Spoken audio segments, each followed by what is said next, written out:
News Kannada 14ಗೆ ಸ್ವಾಗತ. 8 CC camera, digital library, smart class, ಸುತ್ತಮುತ್ತಲಲ್ಲಿ ಕೈತೋಟ, ಅತ್ಯಾಧುನಿಕ ಶೌಚಾಲಯ. ಇದು ಯಾವುದೋ ಖಾಸಗಿ ಶಾಲೆಯ ಬಗ್ಗೆ ಹೇಳುತ್ತಿರುವುದಲ್ಲ.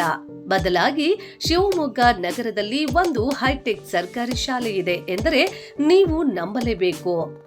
ಒಂದು ಕಡೆ ರಾಜ್ಯದ ಹಲವು ಕಡೆಗಳಲ್ಲಿ ಸರ್ಕಾರಿ ಶಾಲೆಗಳು ದುಸ್ಥಿತಿಯಲ್ಲಿರುವ ಬಗ್ಗೆ ದೂರುಗಳು ಕೇಳಿಬರುತ್ತಿದ್ದರೆ, ಇದಕ್ಕೆ ವ್ಯತಿರಿಕ್ತವಾದ ಸರ್ಕಾರಿ ಶಾಲೆಯೊಂದು ಶಿವಮೊಗ್ಗ ನಗರದ ಕೆಆರ್ಪುರಂನಲ್ಲಿದೆ. 2018ರಲ್ಲಿ ಈ ಶಾಲೆಯು ಕೂಡ ಮುಚ್ಚುವ ಸ್ಥಿತಿಗೆ ತಲುಪಿತ್ತು ಎಂದರೆ ನೀವು ನಂಬಲೇಬೇಕು. 2018ರಲ್ಲಿ ಈ ಶಾಲೆಯಲ್ಲಿ ಇದ್ದ ಮಕ್ಕಳ ಸಂಖ್ಯೆ ಕೇವಲ 14. ಈಗ 250 ಮಕ್ಕಳು ವಿದ್ಯಾಭ್ಯಾಸ ಪಡೆಯುತ್ತಿದ್ದಾರೆ ಎಂದರೆ ನೀವು ಆಶ್ಚರ್ಯ ಪಡಬಹುದು. ಸಂಬಂಧಪಟ್ಟವರು ಮನಸ್ಸಿಟ್ಟು ಕೆಲಸ ಮಾಡಿದರೆ ಅಸಾಧ್ಯವಾದುದನ್ನು ಸಾಧ್ಯಗೊಳಿಸಬಹುದು ಎಂಬುದಕ್ಕೆ ಈ ಶಾಲೆಯನ್ನೇ ಒಂದು ಉದಾಹರಣೆಯನ್ನಾಗಿಸಬಹುದು. ಶಿವಮೊಗ್ಗ ನಗರದ ಕೆಆರ್ಪುರಂನಲ್ಲಿರುವ ಸರ್ಕಾರಿ ಮಾದರಿ ಹಿರಿಯ ಪ್ರಾಥಮಿಕ ಶಾಲೆ ಪ್ರಾರಂಭವಾಗಿದ್ದು 1935ರಲ್ಲಿ. ಗತ ವೈಭವದಿಂದ ನಡೆದುಕೊಂಡು ಬರುತ್ತಿದ್ದ ಶಾಲೆಯಲ್ಲಿ ಒಂದು ಕಾಲದಲ್ಲಿ ಸುಮಾರು 700ರಿಂದ 800 ವಿದ್ಯಾರ್ಥಿಗಳ ದಾಖಲಾತಿ ಇತ್ತು. ಬೆಳಗಿನ ಪ್ರಾರ್ಥನೆಯ ಸಮಯದಲ್ಲಿ ಮಕ್ಕಳು ನಿಲ್ಲುವುದಕ್ಕೂ ಕೂಡ ಸರಿಯಾದ ಜಾಗವಿರಲಿಲ್ಲ. ಇಂತಹ ಅದ್ಭುತ ಶಾಲೆ ಕಾಲಕ್ರಮೇಣ ಅಂದರೆ 2018ರಲ್ಲಿ ಮುಚ್ಚುವ ಕಡೆಗೆ ಸಾಗಿತ್ತು. 2018ರಲ್ಲಿ 1ರಿಂದ 7ನೇ ತರಗತಿಯವರೆಗೂ ಕೇವಲ 14 ವಿದ್ಯಾರ್ಥಿಗಳ ದಾಖಲಾತಿ ಇತ್ತು. ಪೋಷಕರು ತಮ್ಮ ಮಕ್ಕಳನ್ನು ಈ ಶಾಲೆಗೆ ದಾಖಲಾತಿ ಮಾಡಲು ಹಿಂದೆ ಸರಿದು ಕ್ರಮೇಣ ಖಾಸಗಿ ಶಾಲೆಗಳ ಕಡೆ ಮುಖ ಮಾಡುತ್ತಿದ್ರು. ಕೇವಲ ಒಂದು ಕೊಠಡಿಯಲ್ಲಿ ಮಾತ್ರ ತರಗತಿಗಳು ನಡೆಯುತ್ತಾ ಇದ್ದು, ಈ ಸಂದರ್ಭದಲ್ಲಿ ಕೇವಲ 2 ಶಿಕ್ಷಕರಿದ್ದರು. ಈ ಸಮಯದಲ್ಲಿ ಈ ಶಾಲೆಗೆ ಶಿವಮೊಗ್ಗ ಜಿಲ್ಲೆ ಹೊಸನಗರ ತಾಲೂಕಿನಿಂದ ವರ್ಗಾವಣೆ ಆಗಿ ಬಂದ ಸಹ ಶಿಕ್ಷಕ ರಾಮಾಚಾರಿಯವರು ಈ ಶಾಲೆಯ ಪರಿಸ್ಥಿತಿ ಅವಲೋಕಿಸಿ ಇದಕ್ಕೆ ಮರುಜೀವ ನೀಡಲೇಬೇಕು, ಪ್ರಗತಿ ಪಥದಲ್ಲಿ ನಡೆಸಲೇಬೇಕು ಎಂಬ ದೃಢ ಸಂಕಲ್ಪ ಮಾಡಿದ್ರು. ಈ ಸಂದರ್ಭದಲ್ಲಿ ಏನು ಮಾಡಬೇಕು ಎಂಬುದೇ ದೊಡ್ಡ ಪರೀಕ್ಷೆಯಾಗಿತ್ತು. ಆ ಬಳಿಕ ಶಿಕ್ಷಕರು ಮನೆಗಳಿಗೆ ತೆರಳಿ ಶಾಲೆಗೆ ಯಾಕೆ ವಿದ್ಯಾರ್ಥಿಗಳನ್ನು ಪೋಷಕರು ದಾಖಲು ಮಾಡುತ್ತಿಲ್ಲ ಎಂಬ ಮಾಹಿತಿ ಪಡೆಯಲು ಆರಂಭ ಮಾಡಿದ್ರು.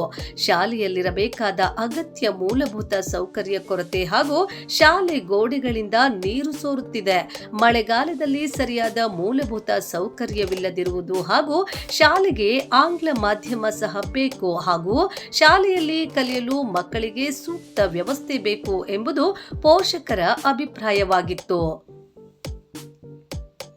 ಆನಂತರ ಮಹಾನಗರ ಪಾಲಿಕೆ ಮಾಜಿ ಸದಸ್ಯರಾದ ಸುನೀತಾ ಅಣ್ಣಪ್ಪ ಅವರನ್ನು ಭೇಟಿಯಾಗಿ ಈ ಶಾಲೆಗೆ ಅಗತ್ಯ ವ್ಯವಸ್ಥೆ ಕಲ್ಪಿಸಿಕೊಡಬೇಕಾಗಿ ಮನವಿ ಮಾಡಿದರು. ಇದಕ್ಕೆ ಸಹಕರಿಸಿದ ಮಹಾನಗರ ಪಾಲಿಕೆ ಮಾಜಿ ಸದಸ್ಯರು ಬಳಿಕ ಡಿಡಿಪಿಐ ಹಾಗೂ ಬಿಇಒ ಅವರುಗಳು ಶಾಲೆಗೆ ಭೇಟಿ ನೀಡಿ ಅವಲೋಕನ ನಡೆಸಲು ವಿನಂತಿಸಿದ್ದಲ್ಲದೆ ಶಾಲೆಯಲ್ಲಿ ಆಂಗ್ಲ ಮಾಧ್ಯಮ ಪ್ರಾರಂಭಿಸಲು ಅವಕಾಶ ಕಲ್ಪಿಸುವಂತೆ ಮನವಿ ಮಾಡಿದ್ರು. ಈ ವೇಳೆಗೆ ಶಾಲೆಯಲ್ಲಿ ಒಂದು ಕೊಠಡಿ ಇದ್ದದ್ದು ಬಿಟ್ಟರೆ ಬೇರೆ ಯಾವುದೇ ಉಪಕರಣಗಳು ಇಲ್ಲದೆ ಇದ್ದಂತ ವ್ಯವಸ್ಥೆ ಇತ್ತು ಮತ್ತು ಶಾಲೆಯಲ್ಲಿ ಕುಡಿಯುವ ನೀರು, ಶೌಚಾಲಯದ ವ್ಯವಸ್ಥೆ ಕೂಡ ಇರಲಿಲ್ಲ. ಅವ್ಯವಸ್ಥೆಯ ಆಗರವಾಗಿತ್ತು. ಶಾಲೆಯ ಶಿಕ್ಷಕರು ಸಾವಿರಾರು ಕರಪತ್ರ ಮಾಡಿ ಹಾಗೆ ಕೆಲವು ಬ್ಯಾನರ್ಗಳನ್ನು ಮಾಡಿ ಪ್ರಚಾರ ಮಾಡಿ ಪೋಷಕರ ಮನವೊಲಿಸಿ ನಂತರ ಶಾಲೆಗೆ 1ನೇ ತರಗತಿಗೆ ಕೇವಲ 10 ಮಕ್ಕಳು ದಾಖಲಾತಿಯಾಯಿತು. ನಂತರ ಶಾಲೆಯಲ್ಲಿ LKG ಪ್ರಾರಂಭ ಮಾಡಲಾಯಿತು. ಆಮೇಲೆ ಶಾಲೆ KPS ಶಾಲೆಯಾಗಿ ಪರಿವರ್ತನೆಯಾಯಿತು. ನಂತರ 2019-20ರಲ್ಲಿ 1ರಿಂದ 7ನೇ ತರಗತಿಯವರೆಗೂ ಶಾಲೆಗೆ 25 ಮಕ್ಕಳ ದಾಖಲಾತಿಯಾಯಿತು. ನಂತರ LKG ಹಾಗೂ UKGಗೆ 50 ಮಕ್ಕಳು ದಾಖಲಾತಿಯಾಯಿತು. ಈ ಸಮಯದಲ್ಲಿ ಕೇವಲ 3 ಶಿಕ್ಷಕರಷ್ಟೇ ಕಾರ್ಯನಿರ್ವಹಿಸುತ್ತಿದ್ದರು. ಶಾಲೆಯಲ್ಲಿ ಮೂಲಭೂತ ಸೌಕರ್ಯಗಳು ಬರುತ್ತಿದ್ದಂತೆಯೇ 2020-21ರಲ್ಲಿ ನಿಧಾನವಾಗಿ ಶಾಲೆಯಲ್ಲಿ ಮಕ್ಕಳ ಸಂಖ್ಯೆ ಹೆಚ್ಚಾಗುತ್ತಾ ಬಂತು. ಈ ಪ್ರಸಕ್ತ ಸಾಲಿನಲ್ಲಿ ಈ ಶಾಲೆಯಲ್ಲಿ 250ಕ್ಕೂ ಅಧಿಕ ಮಕ್ಕಳು ದಾಖಲಾತಿಯಾಗಿದ್ದು ಸದ್ಯ 11 ಶಿಕ್ಷಕರು ಶಾಲೆಯಲ್ಲಿ ಸೇವೆ ಸಲ್ಲಿಸುತ್ತಿದ್ದಾರೆ. ಪ್ರಸಕ್ತ ಶಾಲೆಯಲ್ಲಿ ಈ ಸಾಲಿನ ಶಾಲೆಗೆ 1ರಿಂದ 6ನೇ ತರಗತಿಯವರೆಗೂ ಆಂಗ್ಲ ಮಾಧ್ಯಮ ವ್ಯವಸ್ಥೆ ಇದೆ. ಮುಂದಿನ ವರ್ಷದಿಂದ 7ನೇ ತರಗತಿಯವರೆಗೂ ಆಂಗ್ಲ ಮಾಧ್ಯಮ ವಿಸ್ತರಣೆ ಆಗಲಿದೆ. ಮಕ್ಕಳಿಗೆ ಶಿಸ್ತು ಮತ್ತು ಗುಣಮಟ್ಟದ ಶಿಕ್ಷಣ ನೀಡಬೇಕು. ಸ್ವಚ್ಛತೆ ಬಗ್ಗೆ ಅರಿವು ಮೂಡಿಸಿದರೆ ಮತ್ತೆ ಮಕ್ಕಳ ಆರೋಗ್ಯಕ್ಕೆ ಸಂಬಂಧಪಟ್ಟಂತೆ ಗುಣಮಟ್ಟದ ಆಹಾರ ನೀಡಬೇಕು. ಆವಾಗ ಮಾದರಿ ಶಾಲೆಯನ್ನಾಗಿ ಮಾಡಬಹುದು ಎಂದು ಶಾಲೆಯ ಸಹ ಶಿಕ್ಷಕರಾದ ರಾಮಾಚಾರಿ ನಮ್ಮ ನ್ಯೂಸ್ ಕನ್ನಡ 14 ಜೊತೆಗೆ ಮಾತನಾಡಿ ಹೇಳಿದ್ರು.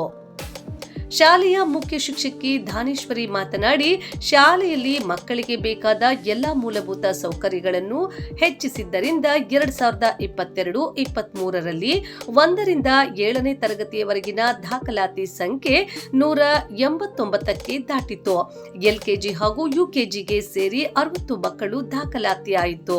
2022-23ರಲ್ಲಿ ಈ ಶಾಲೆಗೆ ಕೇಂದ್ರ ಸರ್ಕಾರದ ಪಿಎಂ ಶ್ರೀ ಯೋಜನೆಯಡಿಯಲ್ಲಿ ಈ ಶಾಲೆ ಆಯ್ಕೆಯಾದ ಮಾಹಿತಿ ಬಂತು ಎಂದು ತಿಳಿಸಿದ್ರು.